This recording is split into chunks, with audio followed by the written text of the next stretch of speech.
Tổng thống Mỹ Donald Trump vừa đặt một câu hỏi rất Donald Trump. Tại sao Mỹ phải bảo vệ Nhật Bản, trong khi Nhật lại không có nghĩa vụ làm điều tương tự? Thực ra câu chuyện này bắt đầu từ sau Thế chiến thứ hai, khi đó Mỹ giải tán quân đội Nhật, đổi lại cho phép Nhật chỉ duy trì lực lượng tự vệ để bảo vệ chính lãnh thổ của mình thôi, không được phép đánh trả giúp Mỹ. Hiệp ước An ninh Mỹ-Nhật được ký vào năm 1951 và điều chỉnh vào năm 1960, giúp Mỹ thiết lập nhiều căn cứ quân sự tại Nhật để kiểm soát tình hình khu vực. Và ông Trump cũng nổi tiếng vì không thích kiểu quan hệ một chiều như vậy. Trước đây, ông từng ép các nước NATO bỏ thêm tiền quốc phòng, giờ thì thấy áp lực được chuyển sang Nhật và cả Đài Loan nữa. Không chỉ là chuyện quân sự, ông Trump còn khó chịu ra mặt về việc Nhật Bản làm ăn có lãi hơn Mỹ từ hàng chục năm nay. Từ những năm 1980, ông đã đăng quảng cáo trên báo New York Times nói Nhật đang lợi dụng Mỹ. Và bây giờ, thậm chí đang cân nhắc áp dụng thuế mạnh tay với hàng hóa Nhật để cân bằng thương mại. Dĩ nhiên là Nhật Bản đã lên tiếng. Nhưng điều gì sẽ xảy ra nếu Mỹ không còn bảo vệ Nhật Bản nữa? Trong kịch bản tồi tệ nhất, liệu có một cuộc chiến tranh nào xảy ra hay không? Và Nhật Bản sẽ phải hứng chịu kịch bản như thế nào? Trước khi nói về câu chuyện tương lai thì có một câu chuyện của thì hiện tại, đó là Mỹ vẫn đang bảo vệ Nhật Bản. Nhưng vì sao Mỹ lại phải bảo vệ Nhật Bản? Đầu tiên phải nói đến nền móng của mọi chuyện, đó là Hiệp ước An ninh Mỹ-Nhật ký vào năm 51 rồi sửa lại vào năm 60. Đây là một bản cam kết chính thức, trong đó Mỹ đảm bảo nếu có bất kỳ đối thủ nào tấn công Nhật Bản thì Mỹ sẽ nhảy vào để bảo vệ. Còn Nhật Bản thì phải ngoan ngoãn đồng ý.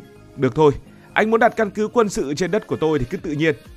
Từ đó, Mỹ có được vị trí chiến lược ở Đông Á, sát nách Trung Quốc và Triều Tiên để triển khai lực lượng mà không cần chiếm đóng kiểu xa xưa. Hiệp ước này cực kỳ quan trọng vì sau Thế chiến thứ hai, Nhật Bản bị giới hạn bởi hiến pháp, cụ thể là điều 9, không được xây quân đội tấn công và chỉ có lực lượng phòng vệ. Thành ra, Nhật cần một người như Mỹ để đảm bảo an ninh, chứ tự mình thì khó gồng nổi trước các mối đe dọa trong khu vực. Tiếp theo, Mỹ không chỉ nói suông mà họ còn triển khai lập tức lực lượng trên đất Nhật. Hiện tại Mỹ có khoảng 54.000 quân đang đồn trú tại Nhật, chưa kể tàu chiến, máy bay và các loại vũ khí khác. Ví dụ như là căn cứ Yokosuka, nơi đặt trụ sở của hạm đội 7, với tàu sân bay USS Ronald Reagan neo đậu, sẵn sàng ra khơi bất kỳ khi nào nếu khu vực có biến. Hay như căn cứ ở Okinawa, một trong những căn cứ không quân lớn nhất của Mỹ ở châu Á, chứa đầy các máy bay hiện đại nhất của Mỹ, đủ sức làm bất kỳ đối thủ nào gây chuyện phải e dè. Ngoài ra còn có căn cứ thủy quân lục chiến, hệ thống radar và cả hệ thống phòng thủ tên lửa. Nói chung, Mỹ biến Nhật Bản thành một pháo đài bất khả xâm phạm. Mỗi khi khu vực nóng lên, như lúc Triều Tiên bắn thử tên lửa, những căn cứ này lại hoạt động rầm rộ, sẵn sàng bảo vệ Nhật Bản ngay tức thì. Rồi không chỉ có việc đóng quân, Mỹ còn hợp tác với Nhật qua những cuộc tập trận chung, kiểu như luyện tập để sẵn sàng ứng phó mọi tình huống, và khi đó thì Triều Tiên lại lên tiếng. Một khía cạnh khác cực kỳ ấn tượng đó là hệ thống phòng thủ tên lửa mà Mỹ triển khai để bảo vệ Nhật Bản. Nó giống như một lá chắn thép đúng nghĩa hơn. Nếu Triều Tiên bắn tên lửa qua Nhật Bản mà họ đã từng làm thật rồi, thì Mỹ sẵn sàng để xử lý nếu có trường hợp xấu xảy ra. Với những lớp phòng thủ này, Nhật Bản gần như được bảo vệ an toàn trước mối đe dọa tên lửa. Nhưng đỉnh cao nhất phải là ô hạt nhân mà Mỹ dương lên để bảo vệ Nhật. Mỹ tuyên bố rõ ràng, nếu có bất kỳ quốc gia nào dám dùng vũ khí hủy diệt hàng loạt tấn công Nhật Bản, Mỹ sẽ đáp trả bằng vũ khí hạt nhân. Nhật Bản thì không có vũ khí hạt nhân, cũng không muốn bởi vì họ đã ký hiệp ước không phổ biến vũ khí hạt nhân. Nhưng nhờ Mỹ đứng sau lưng, Nhật Bản được bảo vệ trước các mối đe dọa hạt nhân từ Triều Tiên hay bất kỳ một nơi nào khác. Đây là một cam kết cực kỳ nặng ký, thể hiện cái tầm của Mỹ trong việc đảm bảo an ninh cho đồng minh. Nhật Bản có thể yên tâm phần nào nhờ cái ô hạt nhân này mà không cần tự mình chạy đua vũ trang.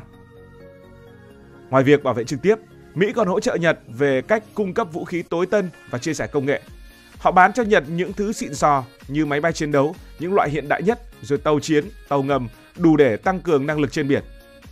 Chưa kể, Mỹ cũng tham gia huấn luyện trực tiếp cho lực lượng phòng vệ Nhật Bản, giúp họ ngày càng mạnh mẽ và chuyên nghiệp hơn. Đó là những chuyện vẫn đang xảy ra và tương lai vẫn sẽ xảy ra. Nhưng trong kịch bản xấu nhất thì điều gì xảy ra nếu Mỹ không còn bảo vệ Nhật Bản nữa như tuyên bố của ông Donald Trump? Trước hết, nếu Mỹ không còn bảo vệ Nhật Bản nữa, điều đầu tiên có thể xảy ra là Nhật Bản sẽ phải tự quân sự hóa. Khi mà Nhật Bản không còn Mỹ chống lưng thì họ phải tự học võ để mà tự vệ. Hiện tại, Hiến pháp Nhật Bản, cụ thể là điều 9, giới hạn họ không được xây dựng lực lượng quân sự tấn công, chỉ có lực lượng phòng vệ mà thôi.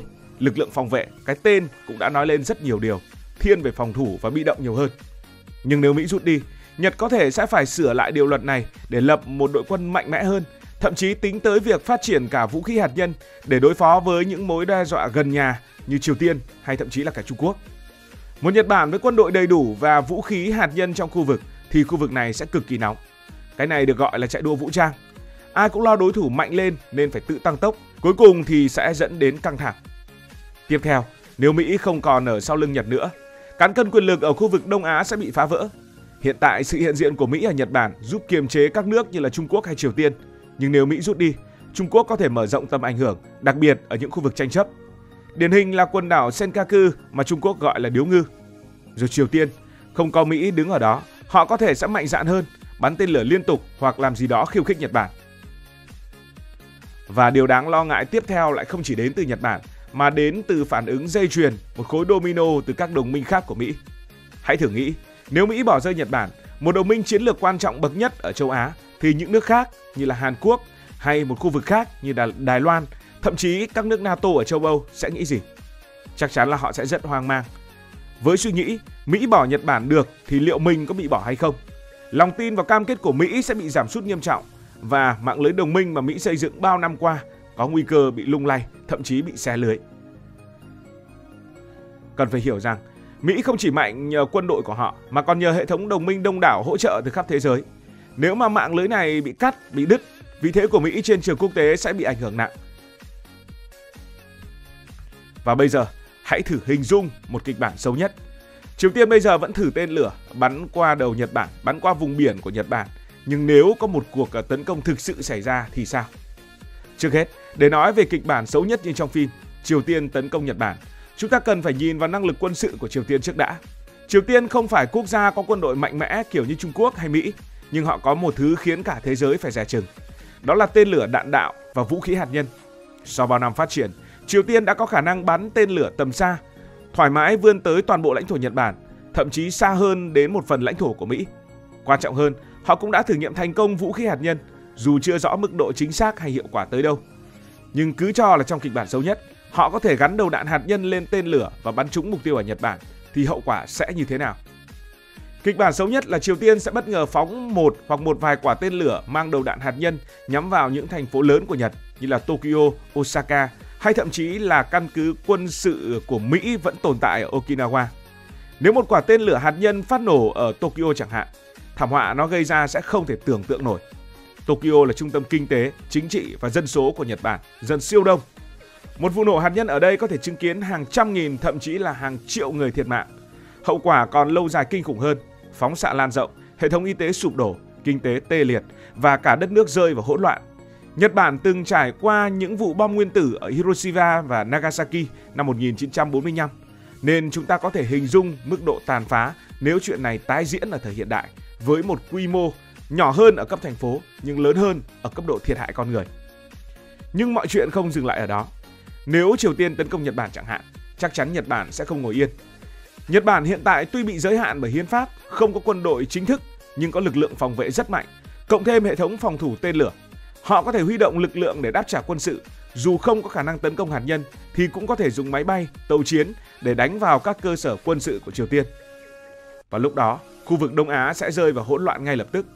Hàn Quốc, nước sát nách Triều Tiên, cũng bị ảnh hưởng nặng nề. Giả sử kịch bản xấu nhất chiến tranh nổ ra, Triều Tiên cũng có thể tấn công Seoul bằng pháo binh hoặc tên lửa thông thường, chứ chưa nói đến tên lửa đạn đạo, và nó sẽ gây ra thiệt hại rất lớn. Trung Quốc và Nga, hai nước láng giềng của Triều Tiên, cũng sẽ bị kéo vào lằn ranh nguy hiểm. Trung Quốc có thể không muốn chiến tranh xảy ra ngay sát biên giới, nhưng họ cũng chẳng thể đứng ngoài. Nga cũng không khoanh tay, có thể lên tiếng phản đối hoặc tăng cường hiện diện quân sự ở khu vực để bảo vệ lợi ích của mình. Tóm lại, cả khu vực này sẽ biến thành một cái nồi áp suất sẵn sàng bùng nổ vào bất kỳ lúc nào. Còn kịch bản xấu nhất về mặt địa chính trị là một cuộc tấn công thì sẽ khiến cả thế giới bị kéo vào một cuộc chiến lớn hơn, không chỉ tại Đông Á, thậm chí là thế chiến thứ ba nếu không kiểm soát được. Kinh tế thế giới sẽ sụp đổ vì Đông Á là trung tâm sản xuất lớn, từ Nhật Bản với công nghệ, Hàn Quốc với điện tử, Trung Quốc với sản xuất hàng loạt. Chuỗi cung ứng toàn cầu chắc chắn sẽ đứt gãy, giá dầu sẽ tăng vọt, thị trường chứng khoán sẽ leo dốc. Nói chung là hỗn loạn toàn diện. Tóm lại, kịch bản xấu nhất nếu Triều Tiên tấn công Nhật Bản sẽ là một chuỗi thảm họa liên tiếp, từ những vụ nổ hạt nhân ở Nhật gây thiệt hại khủng khiếp tới phản ứng quân sự mạnh mẽ từ Nhật và Mỹ, rồi kéo theo cả khu vực và thế giới vào vòng chiến tranh. Hậu quả không chỉ dừng ở mức khu vực mà còn có thể leo thang thành khủng hoảng toàn cầu với cái giá về người và của không thể đong đếm nổi. Đó là một viễn cảnh quá kinh khủng. Bạn nghĩ sao về kịch bản này? Và bạn nghĩ rằng liệu Mỹ có bỏ rơi Nhật Bản theo như phát biểu rất Donald Trump? Tại sao Mỹ phải bảo vệ Nhật Bản trong khi Nhật Bản lại không có nghĩa vụ làm điều tương tự? Hãy để lại ý kiến của bạn dưới phần comment. Cảm ơn vì đã quan tâm theo dõi câu chuyện này. Cảm ơn các bạn đã dành sự đồng hành cùng Hải Thanh Story đi qua những vùng đất, khám phá những điều mới.